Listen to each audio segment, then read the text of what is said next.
Rape of the lock part 2 ইংলিশে SLST 2025 প্রস্তুতির এই পর্বে আমরা কভার করছি ক্লাস 11-12 সিলেবাসের অন্তর্গত আলেকজান্ডার পোপের লেখা রেপ অফ দ্য লক পোমটি, যেখানে অলরেডি এর আগে আমি রেপ অফ দ্য লকের উপরে একটা ইন্ট্রোডাক্টরি ক্লাস করিয়েছি। যারা সেই ক্লাসের ভিডিওটি দেখোনি অবশ্যই আমার চ্যানেল থেকে সেই ভিডিওটি দেখে নেবে, তাহলে তোমাদের আজকের ক্লাসটা বুঝতে সুবিধে হবে। তো সরাসরি টেক্সট আলোচনায় যাওয়ার আগে বলে রাখি, যারা চ্যানেলে নতুন কাইন্ডলি চ্যানেলটা সাবস্ক্রাইব করবে এবং চ্যানেলটা ফলো করে বেল আইকনটা প্রেস করতে ভুলবে না, তাহলে পরবর্তী ক্লাসের নোটিফিকেশন সহজেই তোমার কাছে পৌঁছে যাবে। এছাড়াও এসএলএসটি সংক্রান্ত ডেইলি মক টেস্টের জন্য তোমরা সরাসরি আমার অনলাইন মক টেস্ট ব্যাচে জয়েন করতে পারো। অনলাইন মক টেস্ট ব্যাচের লিংক এই ভিডিওর ডেসক্রিপশন বক্সে দেওয়া থাকছে এবং সাবজেক্ট রিলেটেড সমস্ত নোটস ও প্র্যাকটিস সেটের পিডিএফ নিতে হলে তোমরা সরাসরি ডেসক্রিপশন বক্সে দেওয়া হোয়াটসঅ্যাপ নাম্বারে কন্ট্যাক্ট করতে পারো। এছাড়াও এসএলএসটি সংক্রান্ত যে কোনো কোয়ারি বা সাবজেক্ট রিলেটেড যে কোনো ধরনের কোয়ারি থাকলে তোমরা সরাসরি আমার টেলিগ্রাম গ্রুপে বা হোয়াটসঅ্যাপ চ্যানেলে যুক্ত হতে পারো। টেলিগ্রাম গ্রুপের লিংক এবং হোয়াটসঅ্যাপ চ্যানেলের লিংক ডেসক্রিপশন বক্সে দেওয়া থাকছে। তো দেখো, এই কবিতার ইন্ট্রোডাক্টরি পার্টে বা পার্ট 1-এ আমরা কবিতাটি নিয়ে এবং কবি সম্পর্কে ডিটেলসে আলোচনা করেছিলাম। পোপের রেপ অফ দ্য লক 1711 সালে লেখা এবং 1712 সালে প্রথম প্রকাশিত হয়। তারপরে অনেক ধাপ অতিক্রম করে আজকের মতো, মানে আমরা আজকে যে কবিতা হিসেবে এটাকে পাই, সেই কবিতায় পরিণত হয়েছে। প্রথম সংস্করণে মাত্র 2টো ক্যান্টো ছিল, কিন্তু প্রতিটি সংস্করণের সাথে সাথে গল্পটি ধীরে ধীরে আরও দীর্ঘ হয়ে চলে এবং প্রথম প্রকাশনার 1 বছর পরে পোপ তার এই রচনাতে আরও অনেক কিছু অ্যাড করেন এটাকে উন্নত করার জন্য, এবং এর পাশাপাশি সেই সুপার ন্যাচারাল এলিমেন্টগুলোও তিনি যুক্ত করেন। এবং 1714 সাল পর্যন্ত এটা প্রকাশিত হয়নি, তারপরে গিয়ে 1714 সালে এটি প্রকাশিত হয় এবং অবশেষে 1717 সালে পোপ তার এই রচনার একটি সংগ্রহ প্রকাশের প্রস্তুতির সময় পোপ সেই সংস্করণটি লিখেছিলেন যেটা আজকে গিয়ে আমাদের কাছে আজকের রেপ অফ দ্য লক। এই সংস্করণটি 5টি ক্যান্টো নিয়ে গঠিত এবং এতে ক্লারিসার যে বক্তৃতা সেটাও তিনি অন্তর্ভুক্ত করেছেন, যা কবিতাটিতে একটা নীতি যোগ করে। কবিতার ইতিহাস সম্পর্কে বলেছিলাম যে পোপ এই রেপ অফ দ্য লক বইটি লিখেছিলেন তার বন্ধু জন ক্যারিল, যিনি কিনা তৎকালীন একজন বিশিষ্ট রোমান ক্যাথলিক ছিলেন। তার অনুরোধে ক্যারিল বলেছিলেন যে তার বন্ধু লর্ড পেত্রে অ্যারাবেলা ফার্মারের চুলের একটি লক কেটে ফেলেছিলেন। ঘটনার পর থেকে পরিবারগুলির মধ্যে ঝগড়া চলছিল এবং পরিস্থিতি হালকা করার জন্য pope rape of the lock এই বইটি লিখেছিলেন, কারণ চুলের ওই লকটা কেটে নেওয়ার ফলে ওই বিষয়টাকে খুব গুরুত্ব সহকারে দেখা হয়েছিল এবং দুটি পরিবারের মধ্যে বিভেদ তৈরি হয়েছিল। কিন্তু এই দুটো পরিবার এর আগে থেকে কিন্তু বন্ধুত্বপূর্ণ সম্পর্ক বজায় রেখেছিল, কিন্তু এই ঘটনার পরে ওদের মধ্যে প্রচুর তীব্র বচসা বিবাদ শুরু হয়। তো এই দুই পরিবারের একজন সাধারণ পরিচিতি ও শুভাকাঙ্ক্ষী, যিনি কিনা জন ক্যারিল, তিনি পোপকে এই কবিতাটি লিখতে বলেন যাতে এই কবিতাটি আবার তাদের একসাথে করতে পারে হাসি খুশি ভাবে। তো তাই বন্ধু জন ক্যারিলের অনুরোধের প্রেক্ষিতে আলেকজান্ডার পোপ এই কবিতাটি নির্মাণ করেন। কিন্তু পোপ যখন এই কবিতার সর্বশেষ সংস্করণটি শেষ করেছিলেন ততদিনে লর্ড পেত্রে গুটি বসন্তে মারা গিয়েছিলেন এবং অ্যারাবেলা বিবাহিত ছিলেন। তাই যে বিবাদটি ওই দুই পরিবারের মধ্যে যে বিবাদটি সংশোধন করার জন্য কবিতাটি মূলত লেখা হয়েছিল সেটা আর প্রাসঙ্গিক ছিল না। এই কবিতায় আমরা সিলভদের উল্লেখ পাই।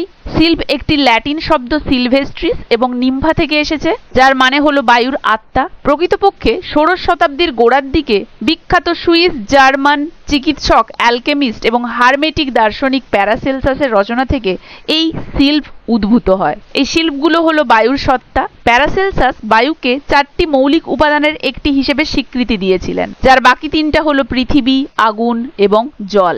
এই প্যারাসেলসাস জল, আগুন, পৃথিবী এবং বাতাসের প্রাকৃতিক উপাদানগুলির সাথে সম্পর্কিত 4টি স্বতন্ত্র ধরনের আত্মার তত্ত্ব উপস্থাপন করেছিলেন, যেমন পৃথিবীর আত্মা জিনোম, আগুনের আত্মা স্যালামান্ডার, জলের আত্মা অ্যান্ডাইন বা মারমেইড এবং বায়ুর আত্মা এই সিলভ। তো সেই থেকে আমরা পাই সিলভগুলি হলো বায়ুর সত্তা। প্যারাসেলসাসের দৃষ্টিতে এই 4টি উপাদানের প্রত্যেকটিরই একটি অদৃশ্য এবং একটি দৃশ্যমান দিক থাকে। তো এই উপাদানগুলির এই অদৃশ্য দিকটিকে তিনি আত্মা বলে উল্লেখ করেছেন।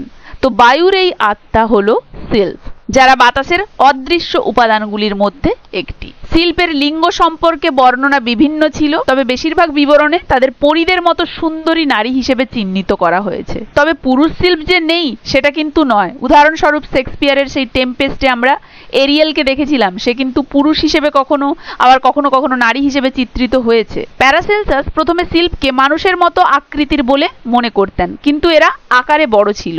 তবে এই সিল্পদের আধুনিক চিত্রায়ন হলো যে এরা হচ্ছে সুন্দর মনোমুগ্ধকর নারী মূর্তি, যারা কিনা আকারে পরিবর্তিতও হতে পারে। তো এই সিল্পদের উল্লেখ আমরা আলেকজান্ডার পোপের এই রেপ অফ দ্য লকে কিন্তু পাবো, কারণ তাদের যে ক্ষমতা, আকৃতি পরিবর্তন, উড়ে যাওয়া, অদৃশ্যতা, জাদুকরী প্রভাব, বিরল উপহার, পরিশীলিত আনন্দ প্রদান, এই সমস্ত ক্ষমতার ব্যবহার এই রেপ অফ দ্য লকে দেখানো হয়েছে। তো পার্ট 1 এর ইন্ট্রোডাক্টরি ক্লাসে আমরা ক্যান্টো 1 এর প্রথম 4টে লাইন কভার করেছিলাম, যেখানে পোপ এই কবিতাটি শুরু করেছিলেন এই কথাটি বলে যে একটি সামান্য প্রেম ঘটিত ঘটনা থেকে কিভাবে বড় দ্বন্দ্ব সৃষ্টি হয় তা নিয়েই এই কাব্য রচনা। কারণ বিষয়টি ছোট হলেও একজন মহিলা বেলিন্ডা চুলের একটি অংশ হারিয়েছেন, তাই কবির উদ্দেশ্য এটিকে মহাকাব্যের মতো গম্ভীর ও বর্ণময় করে তোলা। তাই তিনি প্রথমে বলেছেন যে অনেক বড় বড় ঝামেলা একেবারে তুচ্ছ কারণে শুরু হয় কিন্তু, এবং তিনি তার এই কাব্য উৎসর্গ করেছেন বন্ধু ক্যারিলকে এবং বলেন এমনকি বেলিন্ডা নিজেও এটি পড়ে আনন্দ পেতে পারেন। এতদূর পর্যন্ত আমরা পার্ট 1 এ দেখেছিলাম। এর পরের অংশে আমরা দেখব যে কবি ঈশ্বরীয় শক্তির কাছে প্রশ্ন করছেন, বা তিনি ঈশ্বরের কাছে প্রশ্ন রাখছেন যে কেন একজন ভদ্রলোক একজন ভদ্র নারীকে আক্রমণ করবেন, অথবা এমন কি অদ্ভুত কারণ থাকতে পারে যাতে একজন সুন্দরী ভদ্র নারী একজন প্রভাবশালী লর্ডকে প্রত্যাখ্যান করেন। এছাড়াও আমরা দেখতে পাবো যে বেলিন্ডার সকাল হচ্ছে, সূর্যের আলো সাদা পর্দা ভেদ করে আসছে, বেলিন্ডার চোখ খোলে এবং তার চোখ খোলার পরে তা যেন সূর্যের আলোকেও হার মানায়। তার কুকুরটা ঘুম চোখে উঠে পড়ে এবং প্রেমিকেরা দুপুর 12টায় ঘুম থেকে ওঠে সেই ধারণাটা দেওয়া হয়। বেলিন্ডা তখনও নরম বালিশে মুখ গুঁজে ঘুমিয়ে থাকে। তার গার্ডিয়ান সেলফ মানে তার রক্ষাকারী আত্মা তাকে ঘুমের মধ্যে মিষ্টি স্বপ্ন দেখাতে থাকে। স্বপ্নের ভেতরে এক সিল্ফের কথা দেখতে পাবো আমরা, যেখানে বেলিন্ডা তার স্বপ্নে একটা উজ্জ্বল যুবককে দেখে। সেই যুবক হচ্ছে আকাশের সিল্ফ বা আকাশের আত্মা। সেই সিল্ফ তাকে বলে সে অনেক এই ধরনের আকাশীয় জীবের আদরের পাত্রী। তারপরে আমরা সিল্ফের অনেক উপদেশ দেখতে পাবো বেলিন্ডার প্রতি। তারপরে দেখতে পাবো সেই সিল্ফ বেলিন্ডাকে বলে যে নারীরা মৃত্যুর পরে 4টি মৌলিক উপাদানে মিশে আত্মা বা স্পিরিটের রূপ নেয়। তাদের স্বভাব অনুযায়ী তারা কিন্তু এই আত্মা বা স্পিরিটের রূপ নেয়। যেখানে রাগী বা দেমাগী নারীরা কি ধরনের আত্মা হয়, কোমল ও নমনীয় নারীরা কি ধরনের আত্মা হয়, গভীর নীতিবান নারীরা কি ধরনের আত্মা হয়, চঞ্চল ফ্ল্যাট প্রিয় নারীরা কি ধরনের আত্মা হয়, সেই সমস্ত কিছু সম্পর্কে সেই সিল্প কিন্তু জানায়। তাহলে এই অংশে আমরা দেখতে পাবো নারীদের ফ্যাশন, সৌন্দর্যবোধ, প্রেম এবং অহংকারের জগৎকে। মৃত্যুর পরও এই সাজসজ্জা ও তুচ্ছ বিষয়বস্তু নিয়ে আত্মারা কিভাবে ব্যস্ত থাকে সেই জিনিসটা এই অংশে আমরা দেখতে পাবো। কবি নারীর সামাজিক আচরণকে মহাকাব্যের রূপ দিয়ে হাস্যকর কিভাবে তৈরি করেছেন সেটা আমরা আজকের এই অংশে দেখতে পাবো। তো চলো line by line text reading শুরু করছি, সবাই মন দিয়ে দেখবে। Slight is the subject but not so the praise, if she inspire and he approve my lays। তো দেখো এর আগের লাইনে আমরা কি দেখেছিলাম যে পোপ সেখানে বলেছিলেন what dire offense from amorous causes spring, what mighty contest rise from trivial things, I sing this verse to Caril muse is due, this even Belinda may vouchsafe to view। মানে তিনি বলেছিলেন যে কিভাবে ছোট ছোট বিষয়, একদম তুচ্ছ বিষয় থেকে অনেক বড় বড় ঝামেলা শুরু হয়, এবং তিনি এই কবিতাটি লেখার পেছনে থাকা যে মূল ব্যক্তি তার বন্ধু জন ক্যারিলকে উৎসর্গ করে এটি লিখছেন এবং বলছেন যে বেলিন্ডাও কিন্তু এই কবিতাটি দেখলে বা পড়লে আনন্দ পাবে, বেলিন্ডার প্রতি সেই পারমিশনটা থাকলো। তারপরে বলা হচ্ছে slight is the subject, slight মানে তুচ্ছ, মানে এই কবিতার বিষয়বস্তুটা তুচ্ছ, but not so the praise, কিন্তু প্রশংসাটা তুচ্ছ নয়। ইফ সি ইন্সপায়ার্স মানে যদি সে অনুপ্রাণিত করে, সি বলতে বেলিন্ডার কথা বলা হচ্ছে এখানে, অ্যান্ড হি অ্যাপ্রুভড মাই লেজ, হি বলতে এখানে জন ক্যারিলের কথা বলা হচ্ছে, সে যদি অনুমোদন দেয় মাই লেজ, লেজ মানে এখানে কবিতা, তাহলে বলা হচ্ছে যে এই কবিতার বিষয়বস্তু সাবজেক্ট ম্যাটার স্লাইট তুচ্ছ হতে পারে কিন্তু প্রশংসা নয়। মানে প্রশংসা, যেই প্রশংসাটা এখানে করা হচ্ছে কার সৌন্দর্যের ক্ষেত্রে, বেলিন্ডার, সেই প্রশংসাটা কিন্তু তুচ্ছ নয়। তাই তিনি বলছেন if she inspires and he approved my lays, যদি তিনি অনুপ্রাণিত করেন এবং ক্যারিল অনুমোদন দেয় তাহলে আমি এটা শুরু করব। এই বলে তিনি এই কবিতাটা শুরু করতে যাচ্ছেন। মানে যদিও কবিতাটির বিষয়বস্তু হালকা মেজাজের, তবুও যদি বেলিন্ডা বেলিন্ডা অনুপ্রেরণা দেয় এবং ক্যারিল এতে সম্মতি দেন, তবে তা পোপের জন্য যথেষ্ট গৌরবজনক হবে, সেটাই তিনি এখানে বলছেন। নেক্সট দেখো, say what strange motive goddesses could compel a well bred lords assault a gentle belle. Say what strange, আশ্চর্য, মোটিভ, উদ্দেশ্য, গডেসেস এখানে ভগবানের উদ্দেশ্যে প্রশ্ন করা হয়েছে। কুড কম্পেল, কম্পেল মানে বাধ্য করা, বাধ্য করতে পারে। আ ওয়েল ব্রেড লর্ড, সম্ভ্রান্ত ভদ্রলোককে, অ্যাসল্ট আ জেন্টল বেলে, বেলে মানে হচ্ছে সুন্দরী নারী, অ্যাসল্ট মানে হচ্ছে আক্রমণ করা, এখানে রূপক অর্থে ব্যবহার করা হয়েছে। তো বলা হচ্ছে যে হে দেবী, গডেসেসের উদ্দেশ্যে বলা হচ্ছে যে হে দেবী বলতো কি অদ্ভুত কারণ যেটা এক সম্ভ্রান্ত ভদ্রলোককে একজন কোমল নারীর বিরুদ্ধে এমন কাজ করতে বাধ্য করে। মানে কবি জানতে চাইছেন যে ঠিক কি কারণে একজন ভদ্রলোক বেলিন্ডার মতো একজন সুন্দরী নারীর ওপর এমন কাজ করতে পারলো। কোন কাজ? তার চুল কেটে নেওয়াটা, এই কাজটা করতে পারলো। তিনি ভগবানের উদ্দেশ্যে, দেবীর উদ্দেশ্যে, গডেসেসের উদ্দেশ্যে এই প্রশ্নটা করেছেন। O say what stranger cause yet unexplored could make a gentle belle reject a lord. O say, আর বলো, হোয়াট স্ট্রেঞ্জার কজ, কি রহস্যময় কারণ, কজ কারণ, স্ট্রেঞ্জার রহস্যময় বা আশ্চর্য, ইয়েট আনএক্সপ্লোর্ড তথাপি, আনএক্সপ্লোর্ড অজানা, কুড মেক আ জেন্টল বেলে করতে পারে একজন নমনীয় নারীকে, রিজেক্ট আ লর্ড একজন লর্ডকে প্রত্যাখ্যান করতে। তার মানে তিনি বলছেন যে আর বলো কি রহস্যময় কারণ যেটা আজও অজানা, যে এক কোমল নারীকে বাধ্য করলো একজন লর্ডকে প্রত্যাখ্যান করতে। মানে এই দ্বন্দ্বের আর একটা দিক তুলে ধরছেন। প্রথমে একটা দিক তুলে ধরলেন যে ওই লর্ডকে কি এমন কারণ বাধ্য করলো যে তিনি ওই কোমল নারীর একটা লক কেটে নিলেন। আবার দ্বিতীয় দিকটা তুলে ধরেছেন যে হয়তো বেলিন্ডা আগে সেই লর্ডকে প্রত্যাখ্যান করেছিল, তাই হয়তো সেই রাগে লর্ড আজকে এই সমাবেশে এই ঘটনাটা ঘটিয়েছে। তাই তিনি বলছেন যে কি এমন অজানা কারণ যে একজন কোমল নারীকে বাধ্য করলো একজন লর্ডকে প্রত্যাখ্যান করতে। In task so bold can little men engage and in soft bosom dwell such mighty rage. In task so bold, task কাজ, সো বোল্ড, বোল্ড মানে সাহসী, এই ধরনের সাহসী কাজে can little men engage and in soft bosom, bosoms, bosoms মানে বক্ষ, হৃদয়, dwell such mighty rage, dwells মানে বসবাস করা মানে থাকা, সাচ মাইটি রেজ, রেজ মানে ক্রোধ, মাইটি সেই প্রচন্ড ক্রোধ বা রাগ। তাহলে বলছে এত সাহসী কাজে কি সাধারণ মানুষ লিপ্ত হতে পারে এবং কোমল হৃদয়ে থাকতে পারে এমন প্রচন্ড রাগ। In task so bold can little man engage, মানে এই ধরনের সাহসী কাজে কি সাধারণ মানুষ লিপ্ত হতে পারে। মানে এই কাজটা এতটা তুচ্ছ কিন্তু বলা হচ্ছে বোল্ড, মানে উপহাস করে বলা হচ্ছে। এই যে লক কাটার এই কাজটা, এটা এতটা তুচ্ছ কিন্তু এটাকে বোল্ড, সাহসী কাজ বলা হচ্ছে, তুচ্ছ করে দেখানো হচ্ছে, উপহাস করা হচ্ছে। তাহলে বলছে যে এইরকম একটা সাহসী কাজে কি সাধারণ মানুষ লিপ্ত হতে পারে। And in soft bosom dwell such mighty rage, soft bosom কার কথা বলা হয়েছে? বেলিন্ডার, যে বেলিন্ডার এরকম কোমল হৃদয়ে এতটা রাগ কি থাকতে পারে, মাইটি রেজ প্রচন্ড এরকম ক্রোধ কি থাকতে পারে। মানে ছোটখাটো লোকেরা, মানে অর্থহীন ব্যক্তিরা সাহসী কর্মকাণ্ডে যুক্ত হয় কিভাবে, আর কোমলমতি নারীরা বা কোমলমতি নারীদের হৃদয়ে এত রাগ কিভাবে বাস করে, এই প্রশ্নটাই আলেকজান্ডার পোপ এখানে করছেন। শোল থ্রু হোয়াইট কার্টেন্স শট আ টিমোরাস রে and opened those eyes that must eclipse the day. Shone through white curtain. শোল মানে হচ্ছে সূর্য। থ্রু হোয়াইট কার্টেন, সাদা পর্দার মধ্য দিয়ে বা সাদা পর্দা ভেদ করে। শট আর টিমোরাস রে, টিমোরাস মানে মৃদু, কাঁপা কাঁপা, রে মানে সানরেজের কথা বলা হচ্ছে। অ্যান্ড ওপেন দোজ আইজ, এবং সেই চোখগুলো খুলে গেল। কার চোখ? বেলিন্ডার চোখ। That must eclipse the day, যে অবশ্যই এক্লিপস, গ্রাস করবে এই দিনটাকে বা ছাপিয়ে যাবে। এক্লিপস মানে গ্রাস করা বা এখানে ছাপিয়ে যাওয়া অর্থে ইউজ হয়েছে এই দিনটাকে। তাহলে বলছে সূর্য সাদা পর্দার ফাঁক দিয়ে এক মৃদু রশ্মি পাঠালো। And open those eyes that must eclipse the day, এবং খুলে দিল সেই চোখগুলোকে যা দিনের আলোকে ম্লান করে দিতে পারে। মানে বেলিন্ডার চোখ এতটাই উজ্জ্বল যে তার কাছে সূর্য রশ্মিও কিন্তু ম্লান লাগছে, সূর্য রশ্মিও মৃদু হয়ে যাচ্ছে তার কাছে।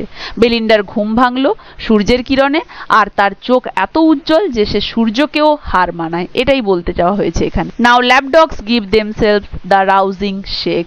এখন ল্যাপডগস মানে সেই কোলে রাখা ছোট্ট কুকুরগুলো, গিভ দেমসেলভস দিচ্ছে নিজেদেরকে, দ্য রাউজিং শেক, রাউজিং মানে সেই জেগে ওঠার, শেক মানে ঝাঁকুনি, মানে কুকুরগুলো যখন ঘুম থেকে জেগে ওঠে দেখবে তারা নিজের গাটাকে একটু ঝাঁকিয়ে নেয়, সেটাকেই বলা হচ্ছে। Now lap dogs give themselves the rousing shake and sleepless lovers just at 12 awake.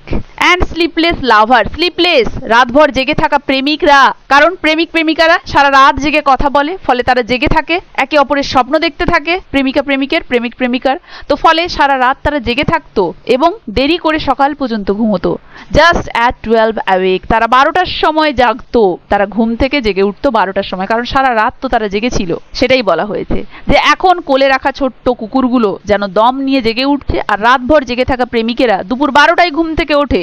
মানে বেলিন্ডার জীবনযাত্রা ও সময়সূচি ছিল অভিজাত এবং অলস টাইপের। মানে অভিজাত লোকেরা কি করে, একদম দুপুরের দিকে ঘুম থেকে ওঠে অলসভাবে, সকলে দেরিতে জাগে, এমনকি তার কুকুরটাও। শুধু তারাই নয়, তাদের সবাই, সকলেই, তাদের বাড়িতে সকলেই দেরিতে জাগে, এটা যেন আভিজাত্যের লক্ষণ, এমনকি তাদের কুকুরটাও জাগছে। মানে সেই সময়কার সোসাইটির উচ্চবৃত্তদের জীবনকে ব্যঙ্গাত্মকভাবে প্রদর্শন করছেন Alexander Pope. Thrice rang the bell, the sleeper knocked the ground, and the praised watch returned a silver sound. Thrice rang the bell, 3 বার ঘন্টার শব্দ হলো। The sleeper knocked the ground, জুতো মেঝেতে ঠোকা দিল। And the praised watch, আর ঘড়ি চেপে ধরতেই returned a silver sound, এক রূপালী শব্দ শোনা গেল। মানে বেলিন্ডার কাজের মেয়ে তাকে জাগাতে 3 বার ঘন্টা বাজালো, সে তার পা দিয়ে মেঝেতে আঘাত করলো বা বেলিন্ডাকে ডাক দিল এবং ঘড়ির শব্দ হলো। এই সব কিছুই বেলিন্ডাকে ঘুম থেকে জাগানোর জন্য হচ্ছে। Belinda still her downy pillow pressed, her guardian sylph prolonged the balmy rest. তো বেলিন্ডা স্টিল হার, তখনও পর্যন্ত তার, ডাউনি পিলো, ডাউনি মানে তুলোর মতো নরম বালিশ, ডাউনি পিলো, প্রেস মানে মুখ গুঁজে, হার গার্ডিয়ান সেলফ, তার অভিভাবক বা রক্ষাকারী আত্মা, যে কিনা বায়ুর আত্মা, প্রলংড দ্য বাল্মি রেস্ট, দীর্ঘায়িত করলো দ্য বাল্মি রেস্ট। বাল্মি হচ্ছে উপশমকারী, প্রশমনকারী, মসৃণ, সেন্টেড, সুবাসিত, রেস্ট, তার সেই আরামটাকে, মানে তার সেই গার্ডিয়ান সেলফ, তার ওই ঘুমটাকে, যেই ঘুমটা কিনা উপশমকারী, সেই ঘুমটাকে আরো দীর্ঘায়িত করলো। মানে বেলিন্ডা তখনও ঘুমিয়ে এবং এক অদৃশ্য আত্মা, অদৃশ্য এক সেলফ তার ওই স্বস্তিদায়ক ঘুমটাকে রক্ষা করছে। ইট ওয়াজ হি had summoned to her silent bed the morning dream that hovered over her head.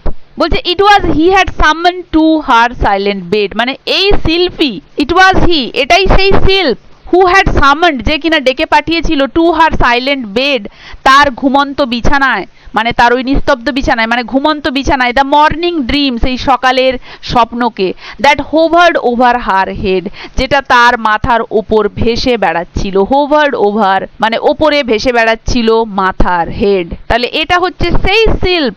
তাহলে সেই শিল্পের লিঙ্গ এখানে জেন্ডার দেখানো হয়েছে, হি, মেল, তাহলে এই শিল্প হচ্ছে সে, যে কিনা সকালের স্বপ্নকে তার মাথার উপরে ভাসিয়ে রেখেছিল যখন সে তার বেডে ছিল।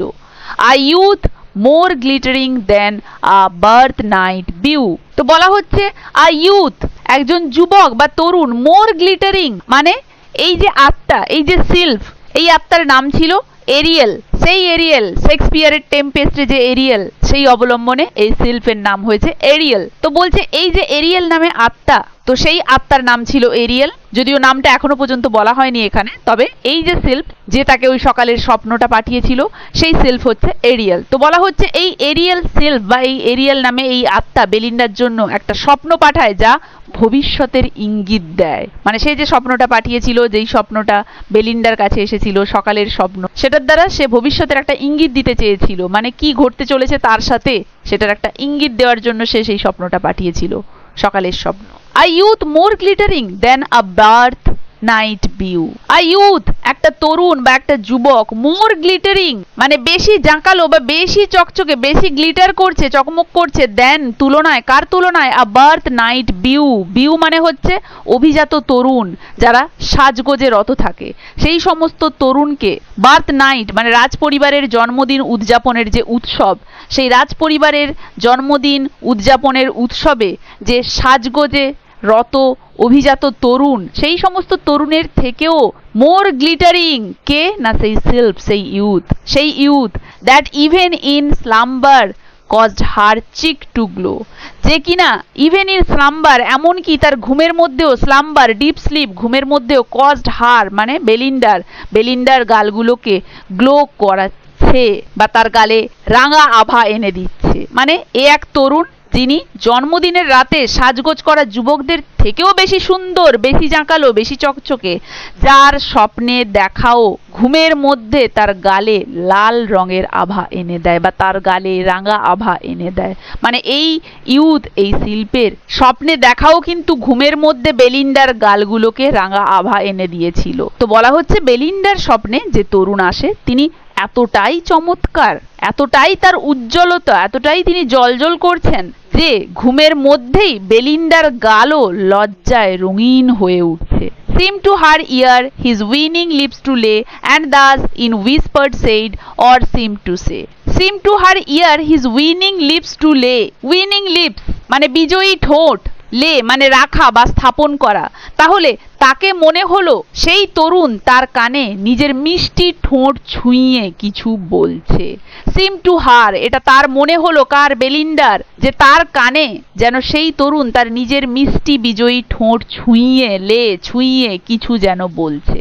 And thus in Whisper said, and thus এবং অতএব, ইন হুইসপার ফিসফিসিয়ে, সেইড বলছে মানে কথাগুলো বলছে, অর সিম টু সে বা বলছে বলে মনে হচ্ছে, মানে স্বপ্নের মধ্যে সেই তরুণ যেন তার কানে কিছু ফিসফিস করে বলছে বা বলছে বলে মনে হচ্ছে বেলিন্ডার। বেসিক্যালি এটা একটা রোমান্টিক রহস্যময় দৃশ্য যেটা আলেকজান্ডার পোপ তুলে ধরেছেন। মানে আভিজাত শ্রেণীর মহিলারা ঘুম থেকে ওঠার সময় তাদের সেই রোমান্টিক রহস্যময় দৃশ্যটা এখানে তুলে ধরেছেন আলেকজান্ডার পোপ। তো আশা করি এতদূর পর্যন্ত সবাই বুঝতে পেরেছো। ভিডিওটা কার কেমন লাগলো জানাবে, ভালো লাগলে অবশ্যই একটা লাইক ও শেয়ার করে দেবে।